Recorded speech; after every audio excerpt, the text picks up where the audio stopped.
Hey guys, Mark Lassane. We're here with Brian Latimer. He's going to talk about his FLW Tour win on Seminole this last year. Yeah. So, for me, I think that's a life-changing event. It was. And how was it? It had to have been just awesome doing that. Yeah, that's a question a lot of people ask me. What was it like to win? How does it feel? I don't know how to really put that into words.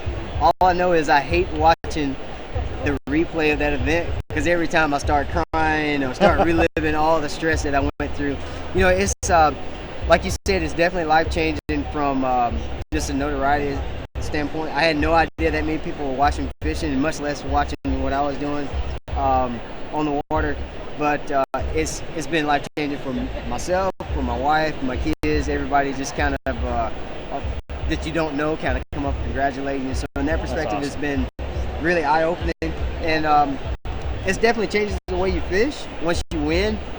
I can say this even from a club level all the way up to the tour level. I remember when I was fishing clubs back 15, 20 years ago.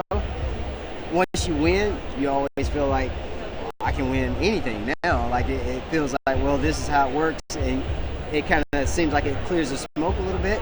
And it's definitely felt like that this year. Like after having a couple good tournaments, it makes you have more confidence. You just feel like any day could be your day. You realize, as hard as it is, after it happens, you realize how easy it can happen. Because I didn't know that was about to happen.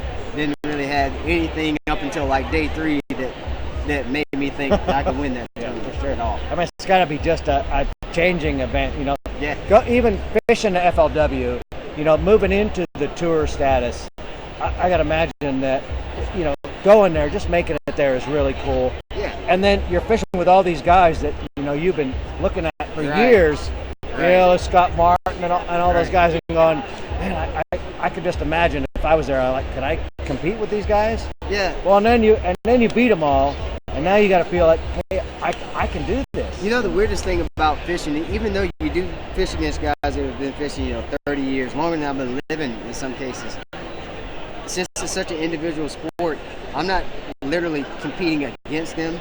I'm never, head on. You never me against Andy Morgan or me against Brian Thrift. It's never like that. So you tend to, when you're on the water, you kind of get an element, and you don't even think about who you're competing against. It's more just you and the fish. I never really think about the guys that's in the tournament as really my competition. There's nothing I can do to stop them. There's no defense. There's nothing I can do to keep them from catching fish. There's nothing they can do to keep me from catching fish.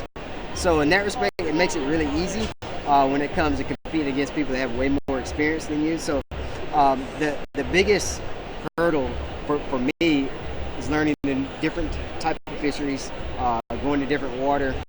That's the hurdle. That's the thing that's most intimidating. You go to places that are really huge, show up, you got 3 days, you got to figure it out. That part is hard.